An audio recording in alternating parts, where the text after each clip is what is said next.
Hey everybody, it is your favorite Minx, and we are here for another episode of the Mindminx Show at our new home at Bravery Studios. And I just want to do one quick shout out to the official sponsor of the Mindminx Show, Jason Fitness, located in Fairfield, New Jersey. I'm a Jason Fitness athlete, so you should go check them out. And I have the most exciting guest, I think, in my entire repertoire. Has to be. Everybody, big welcome to the shining star, Rey Calitri. Thank you.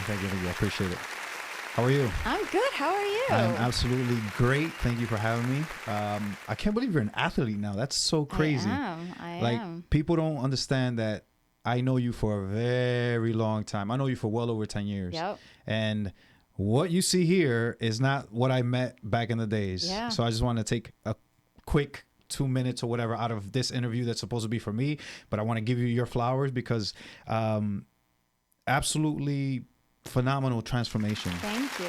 Very, very good. Thank you. You keep working at it, you keep hustling, you keep grinding, and it's very cool to see from like a friend's perspective and from the Yeah. outside looking in. Yeah. It's super cool to see.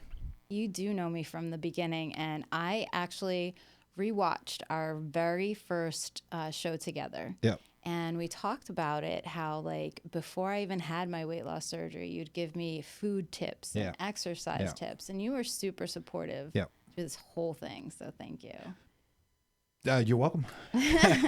It's more you than me because I could tell you till I'm blue in the face, but it's up to you to actually like put in the work, put in the time. You know, you're as they say in the gym, you have your ugly face on and you're like sweating and dripping and everything hurts and you don't want to stop. I mean, you don't want to keep going, but you have to keep going. Yeah. And you just keep trying to like psych yourself into going. So it is more you than me. Thank you. I do appreciate that. Yeah. You're welcome. But so let's talk about working out, because obviously, if you don't know, the Shining Star Rey Calitri is an international professional wrestler. I am. Did anybody like peep his belt? That's just one. Peep the belt. That's just one, by the way. Yes, peep the belt. That's from Mexico, actually. That's believe it or Mexico. not. Yes. From last year, March 31st, 2023, in Tijuana, Mexico. It was me and 4 other gentlemen, and we wrestled in a elimination sort of match. And to me, I can't even tell you what it means. Because first, I am such a fanatic of lucha libre, which that's the Mexican style. That's what it's called out there. And I admire all of those guys. And for me to be a foreigner, right? Because that's what I am, even though I'm Spanish, Latino, but I'm a foreigner because I'm going into their soil, right? International soil. And to be a Puerto Rican and against all these other great other Mexican competitors. And in the end, my hand gets raised and like my head was just in, you know, obviously I can't show it in front of camera because I'm in front of, I think it was like 7,000 people or something like that. And yeah, it was completely insane. And in my head, I'm like, and they put the title around me and stuff like that. And there comes a point where I'm holding the title in front of me in the ring, 7,000 people in front of me. They're all like booing the heck out of me. Aww. Yeah, but it's okay. It's fine. And I'm just like soaking on it. And I'm like, oh my God, this is crazy. Like, I'm just a punk kid from Newark and I'm not supposed to be here. And I'm here. And it's, to me, it's like one of the highlights of my career. I have a bunch of highlights, but that's like one of the top ones that I'm like, oh, when I think about it, I'm like, oh, okay, that's cool. That was really cool. That's super. So that's interesting that you bring it up. Stereotypically, Latinos, minorities, especially when you come from Newark, New Jersey, you're not supposed to amount to shit. Nope. Oh, you could curse? Yes, we can curse here. I don't curse. I try to keep it clean. But you did quite a lot, and you started this whole journey in 2007. The only reason why I remember that is because of I just watched our first interview. There you go. So in 2007 you started this journey, but you brought up a really interesting point. So you'd been doing it since 2007, but you had this huge hiccup in 2018. 2018. So I started in 2007, then in 2008 I stopped. So I had just graduated from the wrestling program that I was currently in. Okay. I just graduated, so I was just able to start doing shows. Mm-hmm. And then life hit me with, hey, Your biggest fan. yeah, my biggest fan. Hey, life, smacked me right upside the head, and hey, you're gonna be a father. So I did the same thing that any other would be parent or going to be parent would do, and it's like, hey, I have to stop the shenanigans because now I have to be an adult and I have to be responsible and I have to care for this child who's gonna come into this world. Mm-hmm. So I stopped in 2008, which this always plays in my head because I'm always like, oh, what if I would have stood the track the whole entire time instead of like giving it up completely? Maybe I would be maybe I would be on a national level instead of an independent level. But I gave it up, which was fine. Then I did the parenting and the career thing and owned the business and owned the trucking business. And Yep, that's how we know each other. That's how I met you. Yeah. And then life again hit me upside the head back in 2017 and sort of changed all my plans, right? I just changed the course where I was at. And then the person that I was with, it did not work out, which is fine, part of life, life lessons and everything. It didn't work out. And then I partied for like a year, like straight party animal, like going out every single weekend, going out Thursday, Friday, Saturday. I'm spending all this money. I'm drinking all this alcohol that I should not be drinking. Drinking is bad for you. If you have an excessive drinking problem, it's not good for you. You got to stop it. Get healthy, eat right, drink more water, all that fun stuff. But anyway, I won't get into that because then that's a whole different other, avenue and a whole different other conversation. But then I said to myself, I'm like, oh, like, you have to do something with yourself, man, because you're just wasting time. And then 2018, November, it was right before Thanksgiving of 2018. I started training again, and out of nowhere, I legit so there's a 10-year gap in between, right? That life happened, and then as I'm training and I'm rolling with one of my friends at the time, the owner of the place where I was training at, he comes up to me, he goes, hey, how would you like to be part of a show? And I'm like, okay, yeah, sure, like, yeah, whenever I get better, right? And he goes, no, in 2 weeks. And I'm like, what? And I'm like, yeah, that's the same face I made. I said, wow. I said, am I really that good that I could still swing it? Like, you know what I mean? And I could still put on a match. And so I said, sure, why not? And if you go back from 2018 to my matches to now, it's night and day, obviously, because anything in life. Yeah, you get better. Yes, you get better, obviously. And then I was getting off to a hot start.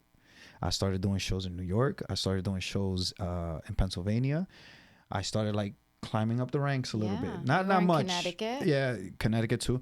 A little bit, not much. And then 2019, May 2nd, 2019, I'll never forget. I went to go do a show in Rhode Island, and a freak accident happened where I broke my ankle in a match. In the middle of a match, it was a 10-minute match that I had, and it happened in the 2-minute mark. And I had to. I was gonna ask, did you continue? continue? I finished. Yeah, I had to. There's no way, because like my adrenaline took over, and then in my head and in my heart, and I'm like, no, I can't not finish this match, because then one, I'm gonna look like a punk. I'm not trying to look like no punk for nobody, right? And then two is like, you and a lot of people are gonna hear this and be like, oh, you're so stupid. You could have done more damage and this, but you have to understand the level of adrenaline when it's pumping, and I wish I could share the adrenaline with everyone who's watching this, because it's super crazy. It's unlike anything else in this world when you're performing. Please tell me did you win that match? No, I actually ended up losing. Okay. So anyway, so long story short, I ended up breaking my ankle. I lost the match, which was fine. And believe it or not, the guy that I was riding with was the same guy who broke my ankle. How was that for a car ride home? So, he felt super bad, and rightfully so. It was no one's fault. It was just my foot got stuck on the apron. And when I was supposed to go this way, I didn't go this way. My left foot stood stuck on the mat, and with his weight of 250 pounds and my weight of 195 pounds, we came crashing down on my ankle. Oh. So I rolled it. So at first I thought, oh, that twisted Sprain, ankle, I'll be yeah. fine. Sprain, I'll be fine tomorrow morning, whatever. So we're riding back to Jersey, right? So you didn't even know it was broken No, yet? I had no idea, but I couldn't put no weight on it, right? So, Right. so I'm just like, whatever. It's really spraying. Okay, cool. And he's Alex. His name is Alex. Alex is driving my car because we drove up in my car. So he's driving, and you know those little bumpers that you see in the highway? Yeah. And when you drive over them, you hear. Prrr, Yeah. prrr. He kept doing that because I was trying to like lay down because I didn't want to think of the pain, and all I hear is. Prrr, prrr. And I wake up. I'm like, yo, Alex, are you falling asleep, bro? I'm like, yo, pull over, man. I'm gonna drive. So sure enough, I pulled over and I drove the rest. I think it was 4.5 hours. With a not broken, known broken ankle. Yeah. Wow. Yep. So, all right. So not only could you have done horrific damage because you continued Extensive the damage. match, Yeah. you then drove with it, Yep. not knowing. Yeah. Wow. Yep. Not knowing. And then it was when I woke up at 4 a.m. That same. Oh, mind you, I got home at 2 a.m. Mm-hmm. Right. So I have 4 little steps in front of my house to get into my main entrance. Then I have 12 steps to lead upstairs to my bedroom. So I could, I had a hobble on one leg, whatever. I get inside and I couldn't put no weight on it. At this point, I couldn't even do nothing. So I'm crawling on my hands and knees all the way upstairs to my bed. Wow. Yeah. So, 3 a.m. comes and I'm like, all right, whatever. And then I wake up at 4 a.m. and then I go to go get a glass of water and everything, and I go to put weight on my left ankle I'm like this on the edge of my bed like this, and the minute I go like this, I'm like, oh, and I turn on the light, and the thing was My gosh. as big as a freaking melon. Yeah. Wow. Yeah. Well, we didn't get all of that detail on the first round of that story. Wow. Well, we have a little bit more time now. Yeah. But so, okay, fine. I break my ankle. I go get it checked out at a local urgent care the following day. Listen to this part. Yeah, sprained ankle, no big deal. I mean, Broken. fractured. fractured. Yeah, fractured fibula, no problem. I start doing rehab and all this other stuff, and all I keep thinking to myself is, I need to get back in the ring. Because now I miss it. That's good. Now I miss it, right? Yeah. So I'm doing all this rehab. I'm doing all this other stuff, whatever. May, June, July. So August rolls around, I get cleared. Okay. Right? Okay, cool. So September, I have one match in September. Okay. I had no business being in the ring. I couldn't really run the way I wanted to run. I couldn't jump the way I wanted to jump, all this other stuff. So we fast forward to October 29th of the same year, a month after that first match. And I'm involved in a car accident. Oh, I didn't realize it was a car accident. Yeah, I'm involved in a car accident. So it's me and 3 other guys. I'm sitting in the back of the driver's side, and some gentleman's trying to turn, and we're going straight, and the guy who was driving, he just clips him. And when he clips him, this is another tip for everyone watching here live or here on the podcast, wherever it may be. If you're in the back seat, please wear your seatbelt. I've heard that. Because what ended up happening, now I wear my seatbelt all the time. I'm in the front, I'm in the back, I'm in the middle, or whatever. I'm always wearing my seatbelt now. So what ended up happening is when he hits him, the impact shoots me forward. Mind you, I'm not wearing a seatbelt. So I slide off the seat, and then the same foot, the left foot, it gets caught underneath the driver's seat, and my foot goes like this. To the point where when the cops came and the ambulance and all this other stuff and everybody else, we were still in the car, and I finally get out, and the minute I go put a weight on my left ankle, Oh my God. I go down to one knee again, and I tell one of my friends that's with me, I'm like, yo, I broke my ankle. He goes, no, there's no way, don't say that. I'm like, dude, my God. I heard the same pop. I feel the same pain. It's all coming back to me. Wow. And sure enough, I broke my ankle broke again. Yep, October 29th. Yep. So it was October 29th of 2019? 2019. Twice in 1 year. Twice in one Same year. ankle. Wow. Yeah. So it wasn't properly healed. So Lesson of the story. So it was healed. It just it was. I don't. Someone's gonna butcher me in the comments, and that's It's fine. okay. Because I'm not a You're not a doctor. I'm not. Yeah, all that stuff. But I feel like the bone wasn't strong enough, even though it was healed. It wasn't strong enough. Okay. So that's what ended up happening. Well, luckily, 2019. So that makes this interesting, so much more interesting though. Yep. From 2019 until 2022. Yep. Because we had COVID in there. Actually, the first time I went to see you wrestle, I still had to wear a mask inside. Yep. So we're still in the very that's what. So basically, 2019 was over because that's when. Yeah, it was over. It was over. Yeah. So in 2 years' time. Yep. You rehabbed your ankle, Yep. trained, Yep. and became champion. And I became champion February 16th of 2021. Wow. So in a Yeah. year and 2 months. Yeah.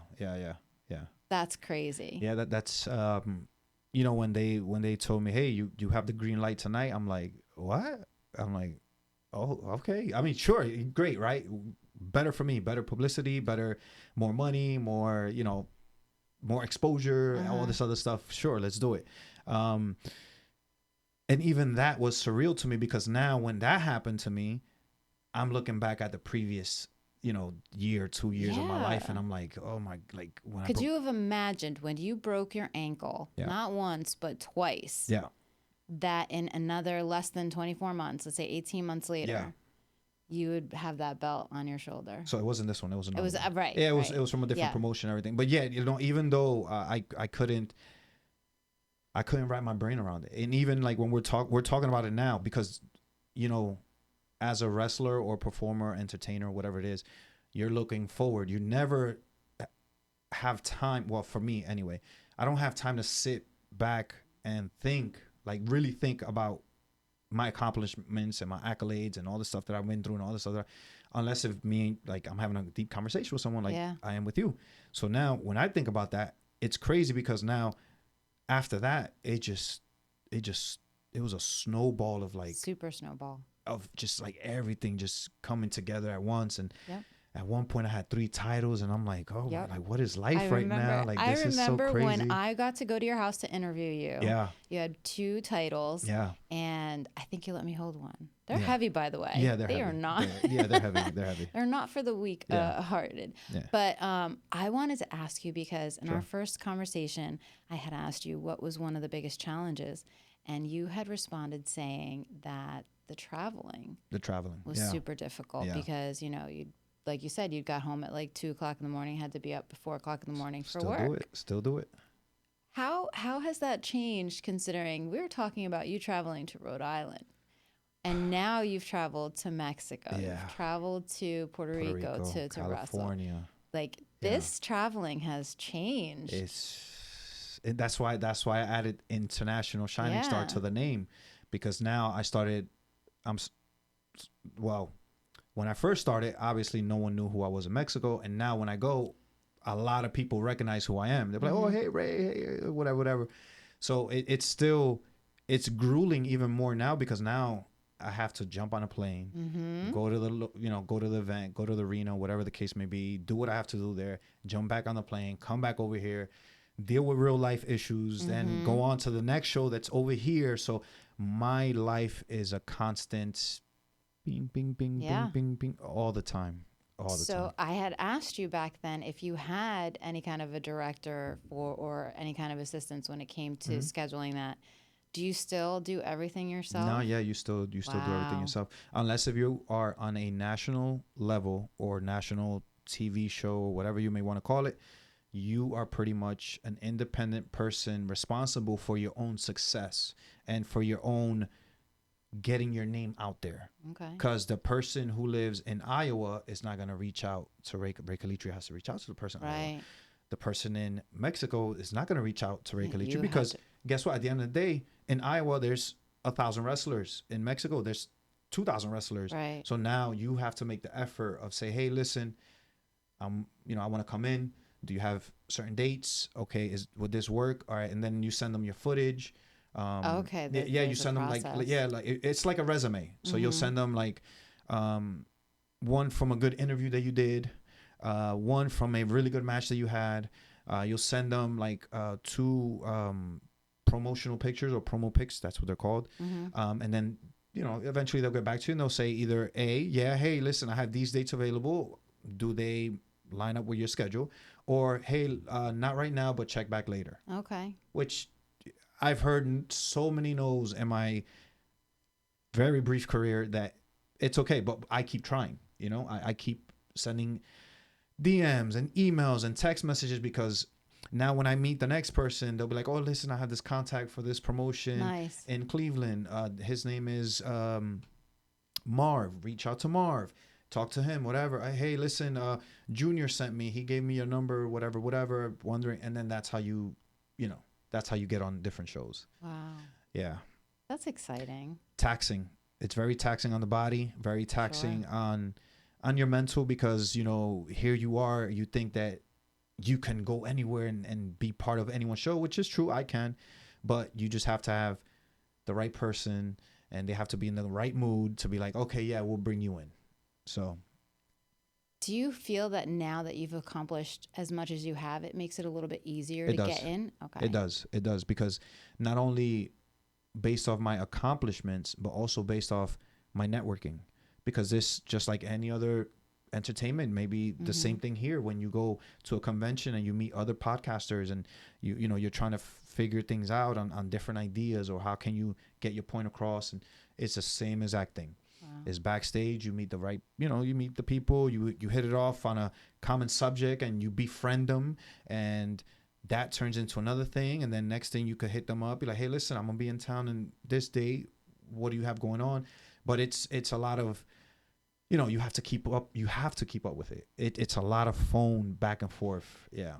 That's okay. I give you a lot of credit for that, because I think I would have not lost interest, but lost the stamina and the steam to keep up with doing something like that. So the thing is, it is very frustrating. That's the word. It's very frustrating, right?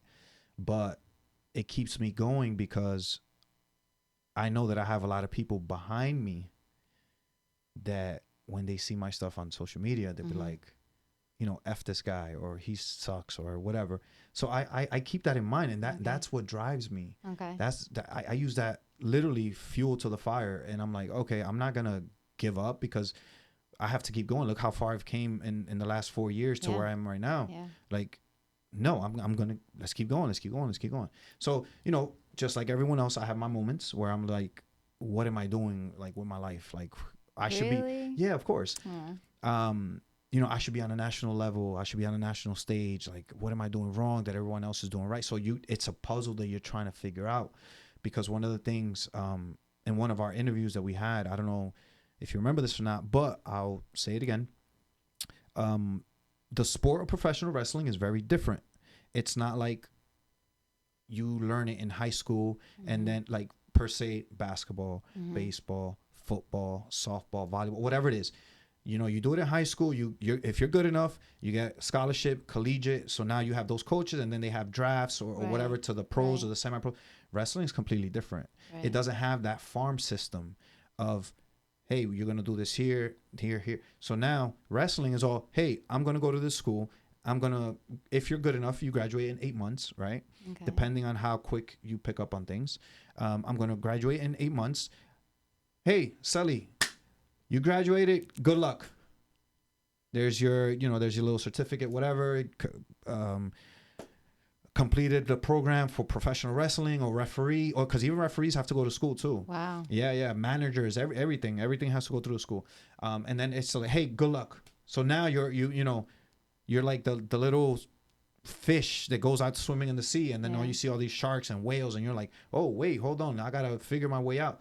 So that's one thing that professional wrestling, there's no farm system. There's no one's gonna grab your hand and say, hey, you go to this camp or go to this school or talk to this guy. Like, it's all on you. So how did you find these different EPCW and?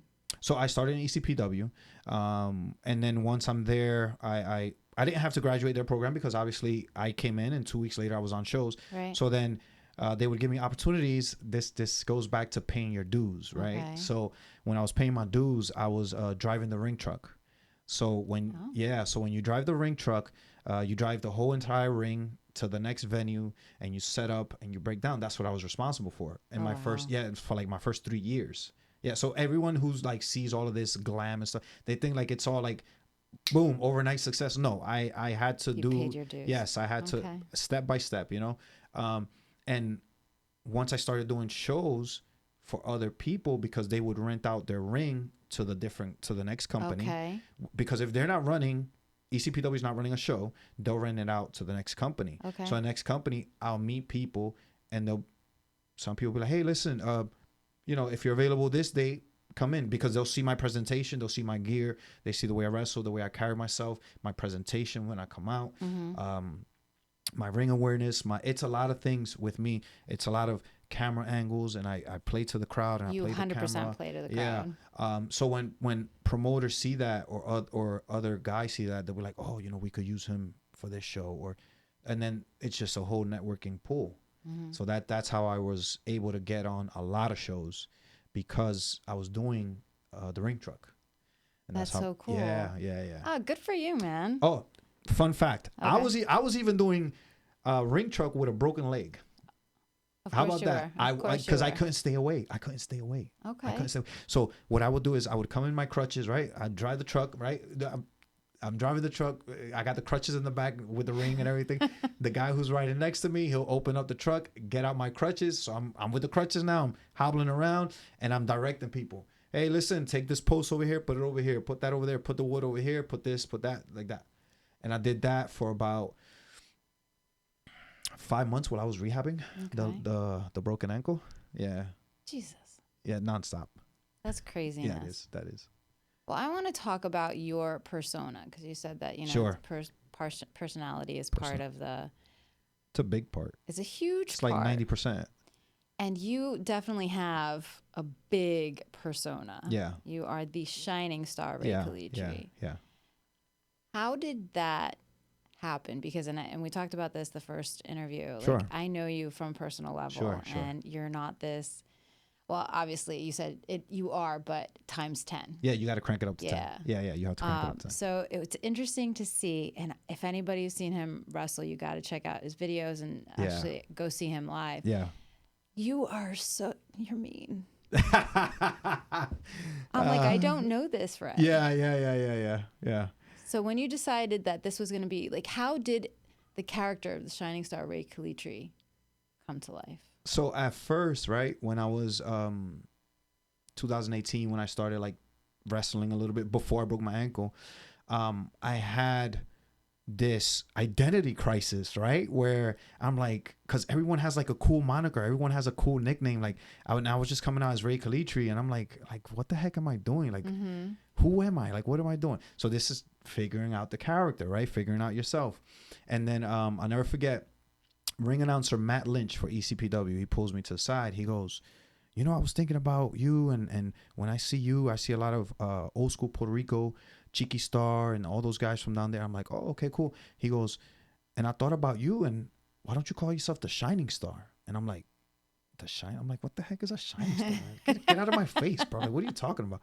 He goes, and this is true story. You can actually Google it, or whatever, Wikipedia, whatever you want to do. In the Caribbeans, out of all of the islands, Puerto Rico is known as the shining star. Okay. So when he told me that, he goes, it fits perfect because you are from Puerto Rico and the shining star, and you shine brighter than everybody else. I'm like, oh, yes, you're right, Matt Lynch. Absolutely.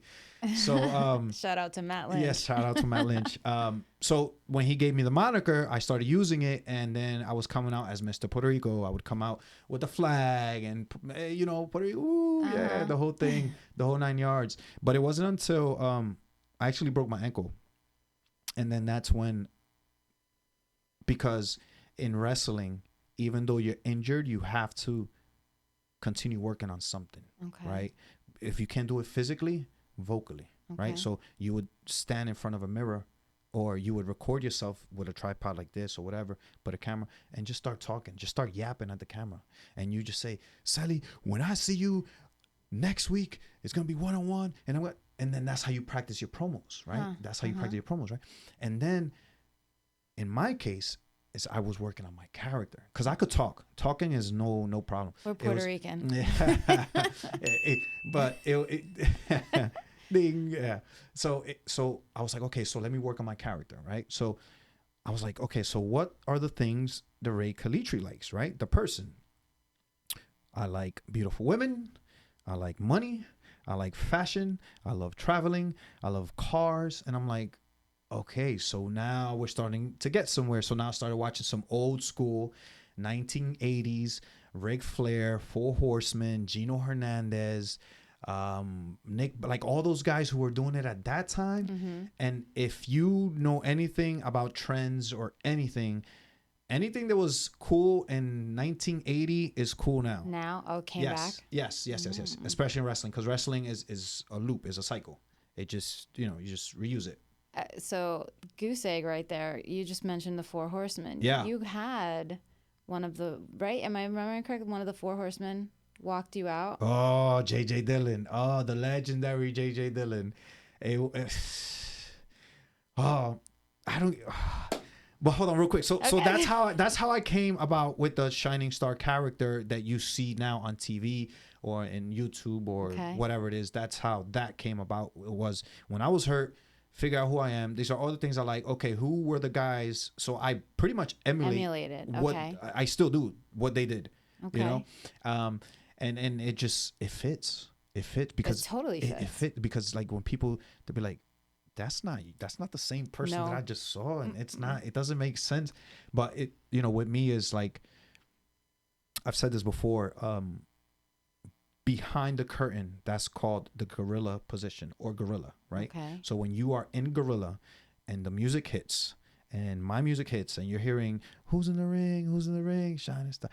When that hits and the beat drops, when you walk through that curtain, nobody cares about your personal life. Nobody cares that what you're going through, that your car broke down or your air conditioner broke down in your house and it's 100 degrees outside, or you have to wake up at 2:00 in the morning to go to work, or you're behind on your car payment, or nobody cares, because people only care about the character. Right. So that's what I had to like separate myself from. It's like, people don't care about Rey, the real Rey. Right. People only care about the character. Right. So I had to keep that in mind. So now once I did that and the lights were on in front of me and the cameras and the person taking the pictures is following me, it all clicks right away. Nice. I don't even skip a beat.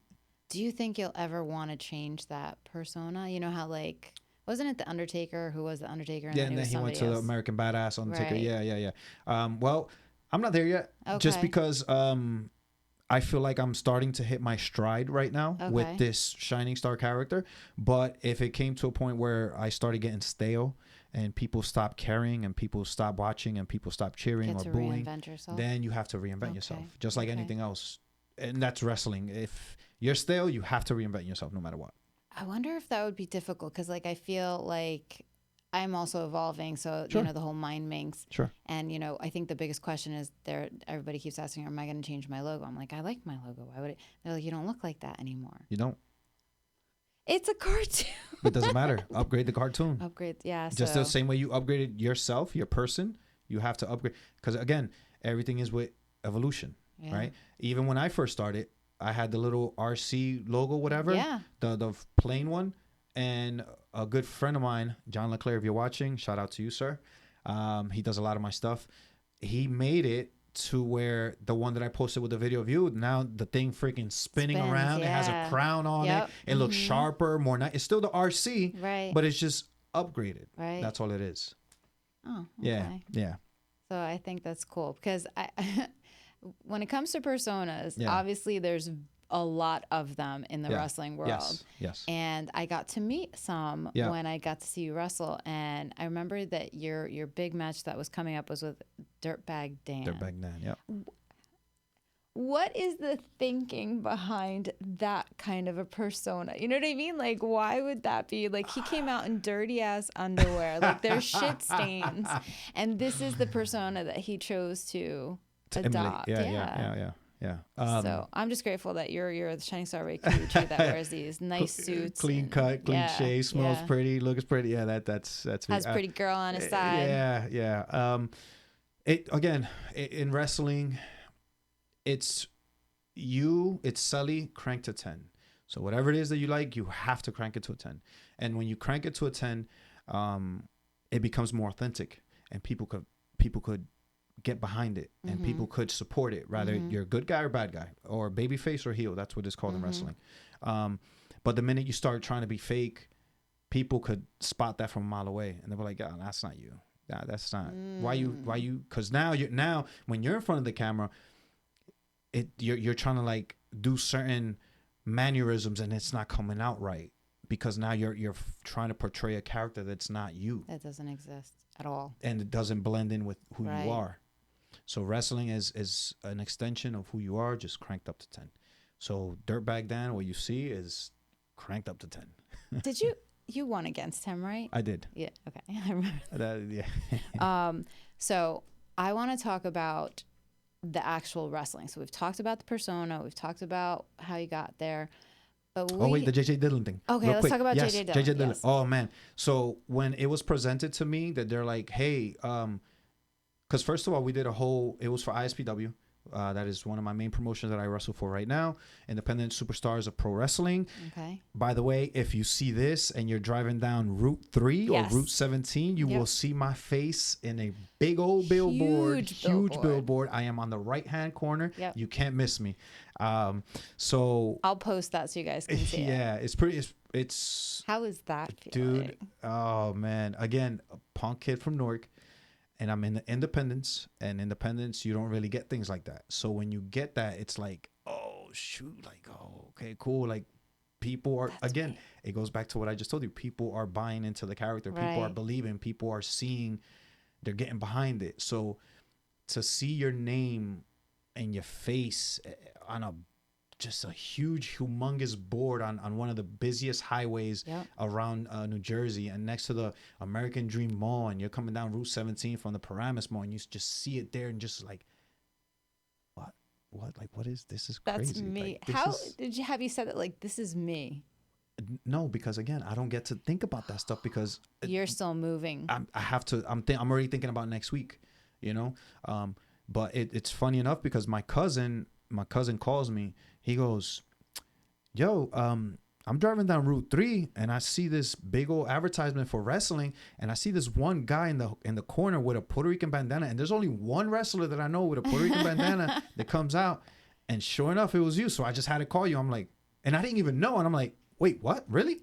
I was like, oh, okay, cool. Like, let me go take a drive over there, and I'm like, oh snap, I am on a billboard. Like, this is crazy. And then I just kept getting text messages. Maybe like 10 text messages after that. Wow. Everybody just sending me the picture of this. Snapshot.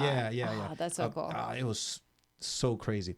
So we did a wrestling convention, 80s wrestling convention back in March, where the Four Horsemen were there. Well, all of them except for Ric Flair. Ric Flair had other obligations, which is fine, but everyone else was there. Arn Anderson, Tully Blanchard, Baby Doll, which was their manager, JJ Dillon, which also was a manager, and Barry Windham. So I got to actually hang out with Arn Anderson and Tully Blanchard behind the scenes. And I was, to say that I was starstruck, it wasn't even like, because again, this goes back to, this is a full circle moment for me, because now at that time I'm thinking about when I had my broken ankle, and I'm just looking at tape of these guys back in NWA and WCW, and I'm just seeing all this stuff, and I'm like, oh my God, I'm talking to Art Anderson. This is so crazy. But you didn't say that to him. No, right? no, Okay, no, thank no, God. of course not. No. And then I had dinner with Tully Blanchard, and Wow. we're sitting down. I'm having a bottle of wine with this guy. This guy's a mega star, Arn Anderson. The next day, these guys invite me to come work out with them, and I'm like, yeah, of course I want to work out with you guys. Wow. But no, I was like, yeah, of course, yeah, I'll be there. Don't worry about it. 8 o'clock, I'll be there. Don't worry about it. You know, I try to keep my cool. You know, try to keep my cool. Oh my God. But it was so surreal. And then I got to spend some time with Baby Doll also. And just like,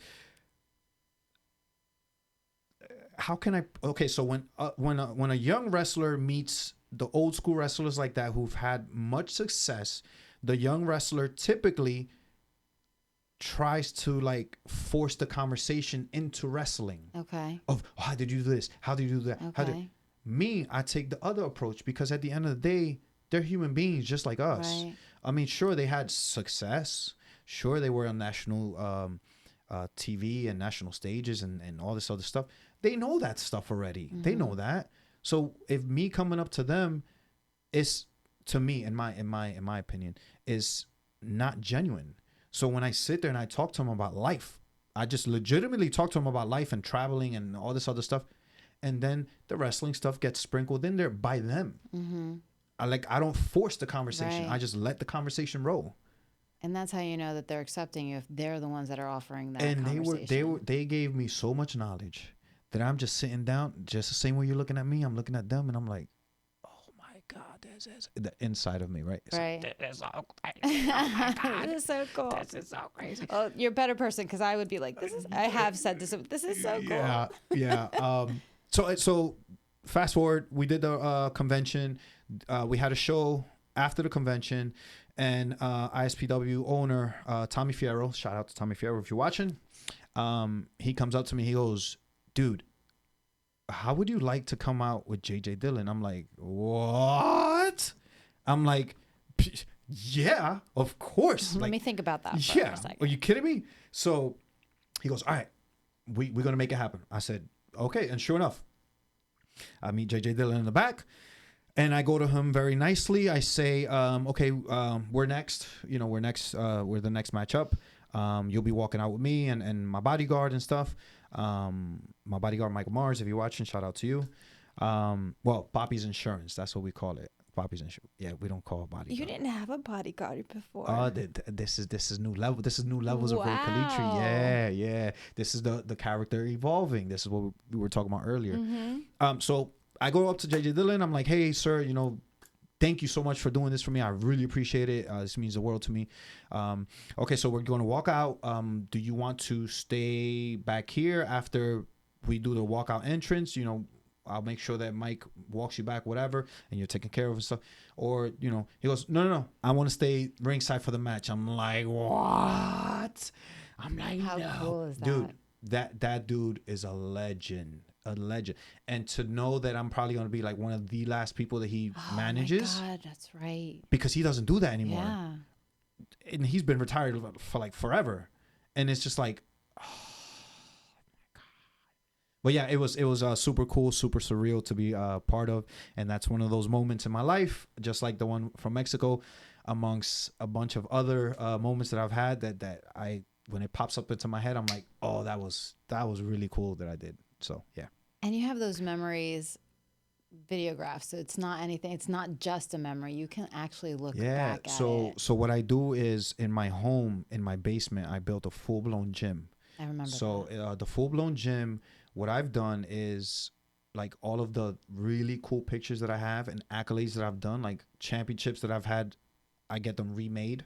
Like I got this one remade. So it's hanging up in my wall. So I have like 7 championships hanging up on my wall right now. 7. Yeah. There was only 2 when we had our first conversation. Yeah. And then like I have pictures of, and one of the pictures that I have is me with JJ Dillon that he's raising my hand. And he's going like, he's throwing up the 4 horsemen sign because this is what they threw up.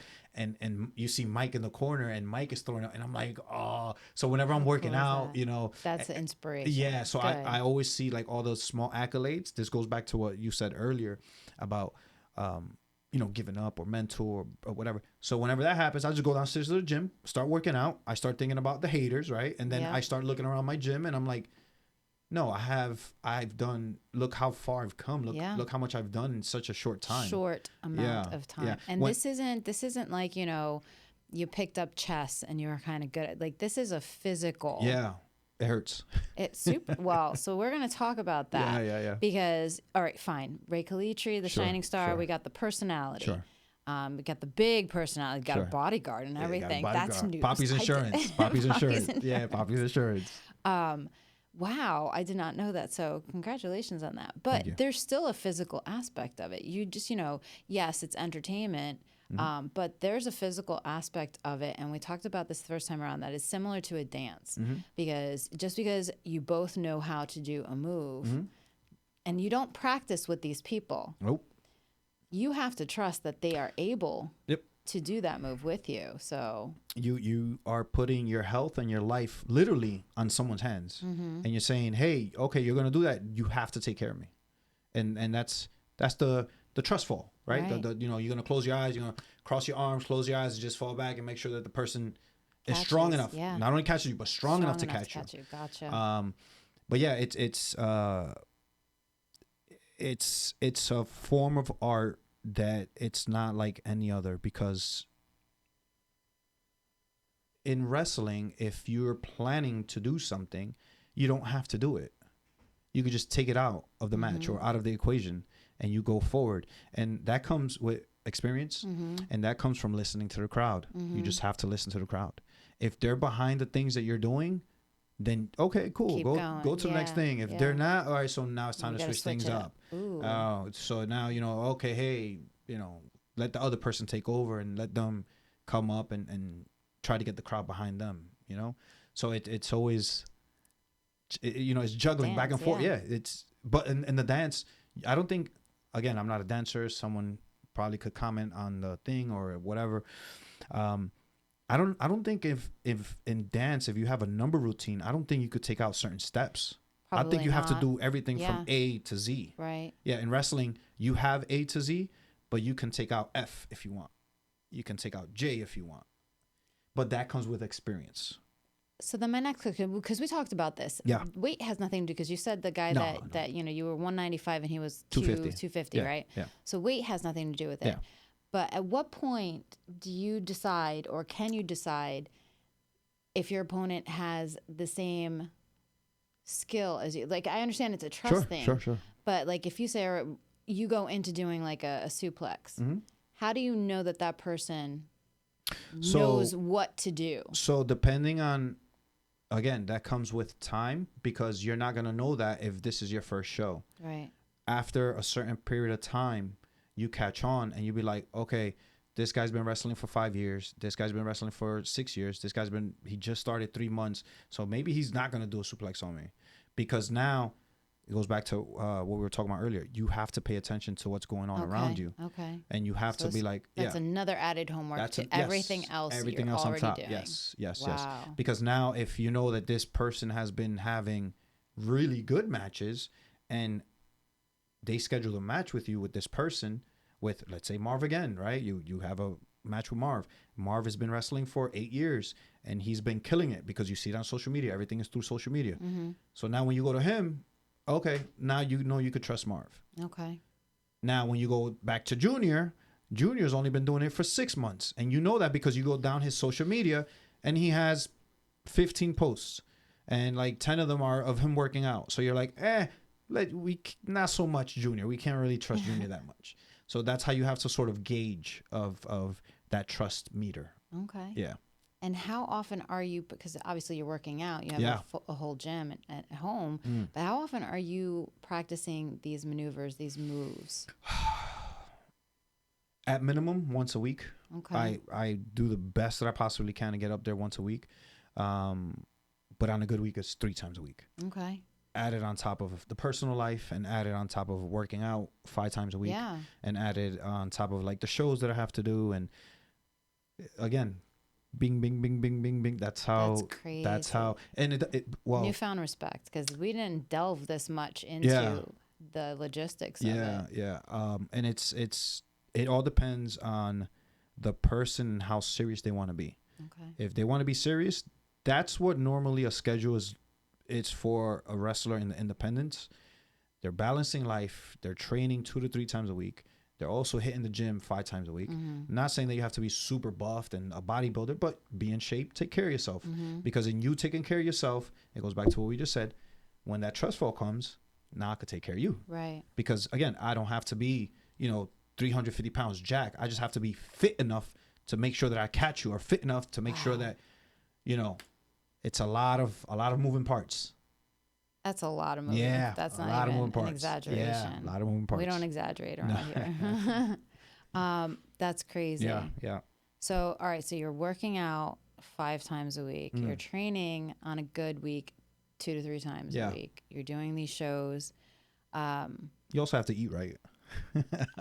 Forgot about food. We completely forgot food. Sprinkle that in there too. Yeah. So are you doing a lot of meal prepping? Yeah, I'm doing a lot of meal prepping, and then sometimes it comes down to, did I make enough meals to last me for this show? I did not make enough meals. Okay, so now you have to go to Wawa. So now when you go to Wawa, because again, The show finishes at 11, and you have a 2-hour drive back, and there's a Wawa in the middle because now you don't want to stop at the Wawa there. You want to try to like gain some traction because you want to like start heading out before you start getting tired. Right. Right. Oh, That's another thing. Yeah, that's another thing. Now it's You're fatigue. driving yourself. Fatigue. Yeah, and you've already been up at 4:00 in the morning, and now it's already 1:00 in the morning. So now you gotta like, you know what I mean? So now when you go to Wawa, okay, so where Wawa? All right, we have to make good decisions. Are we gonna eat these Doritos and Oreos, or are we gonna like order this veggie wrap and go pick up a yogurt and the water? That's hard. I know. Life on the road is hard. Life on the road is very hard. Yeah. Well, I found some like good cheat sheets, like Chick-fil-A Cool Wrap has good protein. There you so go. There you go. There you go. All right. So before we get thrown off, you have Time's up already? Oh, we're getting close. Dang. Talking with you goes quick, man. Hey. So we're getting close, but I want to make sure that I give enough time because you have a show coming up. I do. And this was important for the date that we chose for Correct. this. Talk to us about what's happening next week. Next week, Saturday, June 29th, at the Meadowlands Racetrack.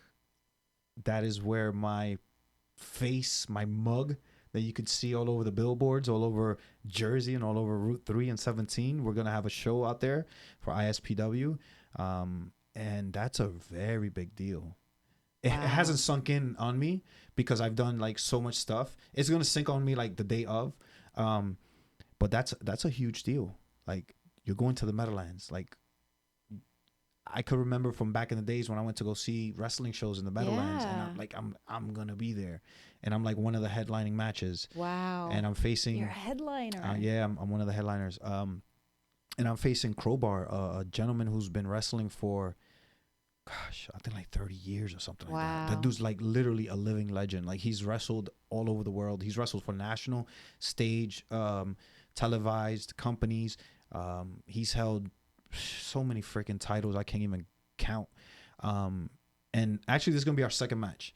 The first match that we had, we killed it, and this is gonna be the second one. Wow! And I have a feeling we're gonna kill it again. Is this a title match? No, it's not. Okay. Just regular. We're gonna be the semi-main event. Okay. Yeah. How exciting is that? Dude, I have a bunch of people coming. I have at least 50 people coming. Are they all going to be wearing? So I went looking for and my shirt. I could not find my shirt. It's okay. You should have told me. I would have brought you some. Damn. It's all right. Because we were both wearing our shirt. All right. So this was my favorite thing about coming to watch you wrestle. Yep. I walk into the place and there's a sea of red. Sea of red. Yep. Everybody there was wearing your shirt. Yep. And people would come. We'd like, oh, you're here to see Shining Star? Yeah, we're here. Like, it was really cool to see that support that you have. Yeah. So to me, like, one of the things that I thought to myself when I came out with my first t-shirt was, how can we stand out, right? Because wrestling is all about how can you stand out? How can you make yourself different from everyone else and from what everyone else is doing? One of the things I automatically picked up on is everyone has a black wrestling t-shirt. Like, every single, like 98% of the people, black t-shirt. Excuse me. And then me being a 49ers fan, I said, and I love the color red. I'm like, let's go with red. Let's see how it works. And I got 50 shirts printed, and we did it. And, you know, first two shirts went off the shelf, and then it was 3, and then another one, and then I had a guy buy 5, and then next thing you know, when I'm coming to and I gave you and then like when you come out again, this goes back to the character thing, right? So when I come out, I'm this big bad guy with the money and all this other stuff and whatever. And then I see a sea of red of people, and it's like at least 25 people in the audience with it. And in the back of my head, because I come out with the shades, right? So nobody could really see me, right? So in the back of my head, I'm like, this is so cool. Like, I can't show these people, but I'm like, this is so cool. Yes. But yeah, always fun. Cool. It was fun to see how many people there were wearing the red. Yep. The red and white. Yes. Yep. Yes. Is that still your? That's still my thing. Yep. Yep. The new design has it, and everything else. Yeah. Is there going to be a merch with your face on it? Actually, I have a shirt with it has my face on it. Because you have so many great pics of you now. Like the one I posted on my story. I love that picture of you. I know. You got some that good was shots. that was the day March 22nd in Totowa where I won the world heavyweight title. Do you know how mad I was? I missed that. It's Do you understand how close I could walk to Totowa? I know. I could walk there. I was so mad I missed that. That was such a cool moment. That was such a cool. That was a great shot. The dude who had just won the match, he actually beat Crowbar for the title. How about that? GKM, if you're watching, no shout out to you, sir, because I don't like you, GKM. I don't like you, Gil. So he wins the title, and then I have this briefcase where I won it at the convention last year. Okay. And it was coming up that I had a year to cash it in, right? Okay. And to cash it in, I could cash it in any championship match that I wanted. Ooh. Yeah. So after GKM won, I'm like, all right, we're off to the races. Here we go. And the referee's like, I said, right now. So GKM held that title all for but 30 seconds. And it was one of the... And you got it. Nobody was happy about that, by the way. No, his mom was pissed. His mom was in the front row. Pissed. His girlfriend was pissed. All his cousins and everybody. He had like this one little section or whatever. Everybody was pissed. And then I just put the title on my shoulder.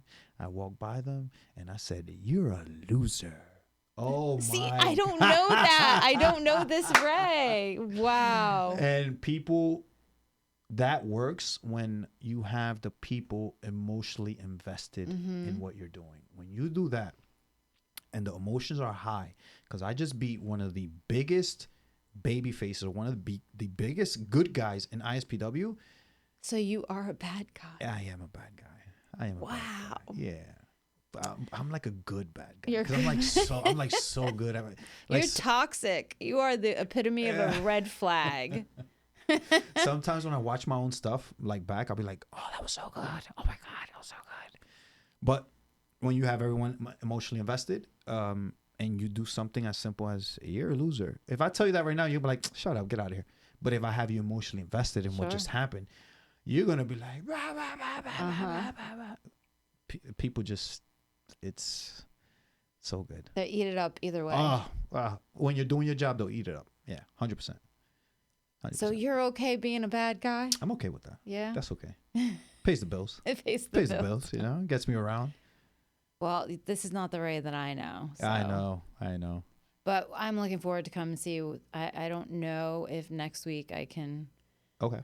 But definitely want to bring my whole crew. Like everybody here is excited to come see you. I'll get with you backstage and stuff, and we'll figure something out, and I'll get you front row. Well, I can't say that I'm the biggest fan because that title already is held by both your doting daughter, beautiful by the way.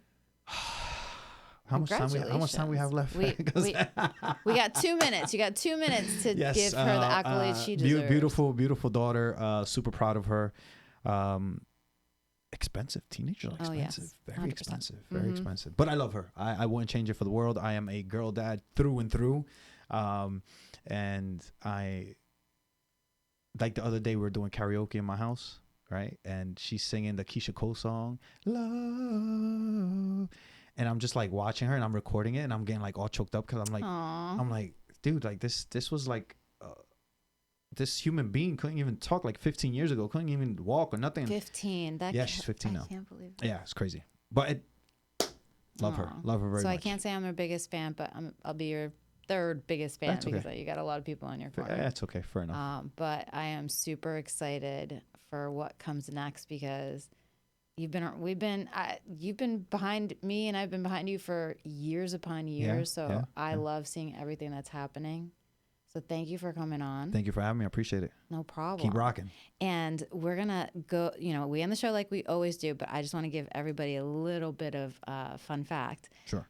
My outro was your daughter brought that up. Mm-hmm. She's the one that created it. Mm-hmm. So everybody, it's a brand new week, so go own it and mind your favorite minx and join us next time. Thank you so much. That was great.